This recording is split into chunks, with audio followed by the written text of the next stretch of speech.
kutoka kaunti ya Makueni.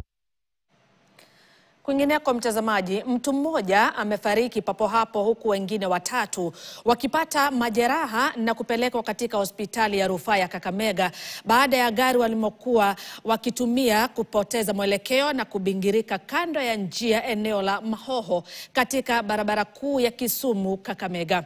Inadaiwa kuwa gari hilo lilikuwa linafuatwa na maafisa wa polisi kwa tuhuma za kusafirisha pombe aina ya ethanol. Lilipoteza mwelekeo kabla ya kubingirika na kushika moto, huku abiria mmoja akifariki kutokana na majeraha ya moto huo. Juhudi za gari la zimamoto kuzima moto na kuyaokoa maisha ya abiria huyo ziliambulia patupu, huku wenyeji wakiwataka maafisa wa polisi kutumia njia mbadala kuwanasa washukiwa bila kuhatarisha maisha yao.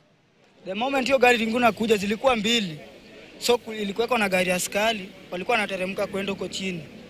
So hiyo gari ya askari iliachana hiyo gari ya abiria hiyo hao wengine. Ikapita direct. So driver mwingine alikuwa anataka kushika emergency, alikuwa kwa kasi sana. Akashika brake ikamshinda. Kuna kijana alikuwa anatembea hapa kwa njia hapa hivi. So kijana alikuwa anatembea njia left.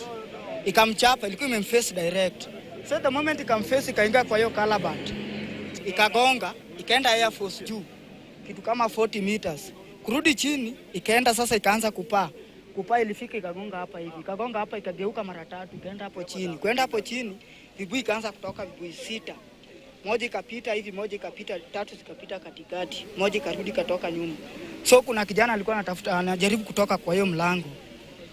Na hiyo kibui ikamchapa kichwa karudi ndani. So the moment mwingine tena akajaribu akatoka na hiyo dirisha nyingine akatokea huko hivi.